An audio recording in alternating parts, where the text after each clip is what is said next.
Tools to add a delicate mark to some prints that we may just be needing a little bit of a mark to complete.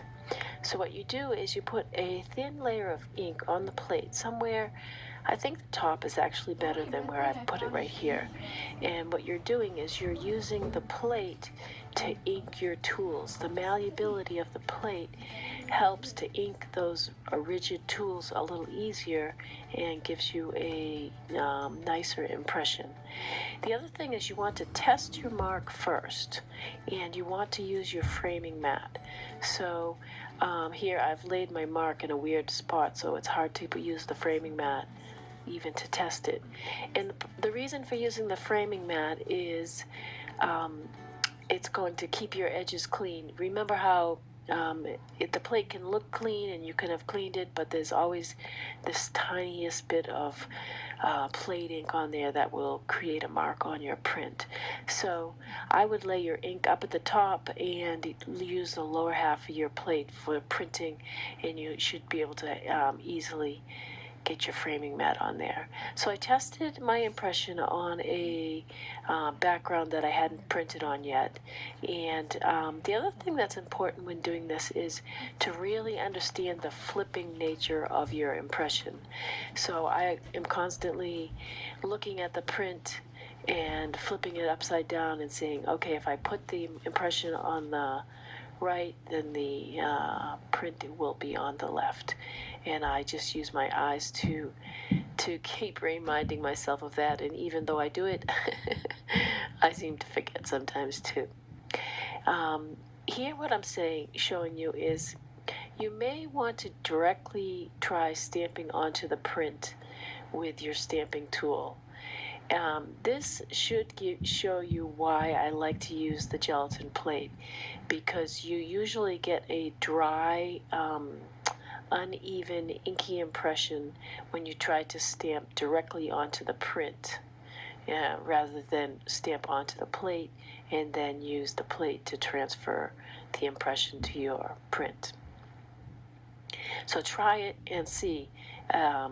And then you can decide whether you want to stamp directly on your print or use the method that I do with making the ink, a thin layer of ink on your plate and then transferring it to the print. The other thing that can happen here is it takes a lot of time to figure out what kind of mark might complete your print. And usually at this point you like your prints quite a bit and you're a little bit hesitant to add that final mark and ruin it otherwise. So there can get to be a lot of thinking in this stage. I actually love that test print. So you may find that you like your test prints as well as your intentional prints. The other thing that I'm doing here today is really cleaning off the plate in between impressions with a rag and water so that the plate is nice and clean and there's no stray marks. Because remember how we get a lot of plate ink on there. So I do use the cyan and the black. And what I've done is pulled out a bunch of prints that I thought, oh, maybe I could add a little mark to and call complete. So, and I've gathered up some tools that might work. So here I'm just stamping circles on the, well, let's say the left side. And I like to do it before I put the framing mat down, because then, and it's actually on the wrong side, but because it's not a directional impression, I can just flip my print over and burnish. And that connects the strong black mark to another mark in the print by adding those circles on there. In this next feather print, I do like it a lot, and so that means there's higher risk. So I test out a couple of tools here, the stamping block, and then I'm using some of those unused background prints to do test impressions One thing that I'm not doing here, but I would recommend, is odd numbers of marks and uneven spaces often are more interesting than even spaces and even marks. And again, I like my test impression. So you could be doing some abstract prints rather than just adding dark marks to your print as well. Now that you could print that ghost of the mark on something else, yeah, which I do here with another background impression. So I've tested those two tools, and I don't think that they're really what I want for the feather. They were both kind of too big, too dominant, and would overpower the delicate nature of the feather. So I have this tracing wheel that kind of prints a dotted line, and so I'm testing out that tool. And again, I think I tested on a different print at first, because if you're not sure, it's always nice to print on something you don't care too much about, and then when you know you like the mark, then so I'm inking the tool on the plate and then printing it off onto the plate for an impression. Right there, I'm looking at where I need to put my framing mat so that the impression will be on the correct side. Line it up and burnish. And it adds a little bit of a mark, and it doesn't compete with the delicate nature of the feather. Here, the feather, I feel like I need something in that white space at the bottom. So I put a few circles on, frame it up. And when you're framing it up, one nice thing to do is crop some of the mark off so the mark goes right off of the page. I print it nicely there, and I'm like, oh, maybe I need something in the opposite corner. And because it is opposite corner, I am able to just flip the print over and print that ghost impression right up in there. And it's just enough to echo the marks on the bottom. Another feather impression.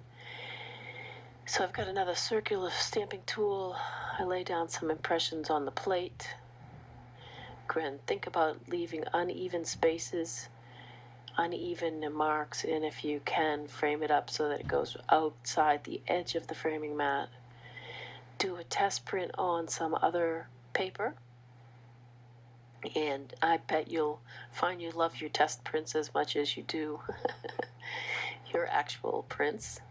So one thing there is that was a pretty heavy mark, and I'm going to print the ghost impression on the inside of that voice one, and I like how it added another blue layer to the profile. And then I add the second ghost to my feather impression here, and it's very, very subtle, but I think it's enough for that kind of mark because it was so big and bold. And now I'm going to add an anchoring mark with just kind of a couple of straight lines at the bottom, put down my framing mat, and go back to that feather impression and add another mark there. And so I would say pick a few prints that you would like to try adding a mark to. And even if this might be a great way of just picking some prints that you're not super attached to, in case this kind of mark making step doesn't work out as intended on the first try. So I'm going to add a couple of marks to that fern that was a small fern that was floating all on its own, kind of adding a blue mark which relates to the blue in the fern and anchors the piece a little bit. So here we'll just look through the prints we made, and I'm going to start with the test prints because I think that kind of makes a cool abstract impression. And I think these build some marks that now I could add a focus. So your test prints are not wasted prints. They are learning prints, and they also may be another foundation for a dark mark or a focus print in the future. Anchoring mark here, anchoring mark and a couple of subtle marks in the background. This one, the circles are echoed up on the left and down on the bottom. A thin mark so that it doesn't detract from the delicacy of the feather. This was a test print, but I like how it pulls the blue into the white space, anchors the blue and echoes the blue, adds another layer to the profile. So have some fun with this, and I look forward to seeing what you do.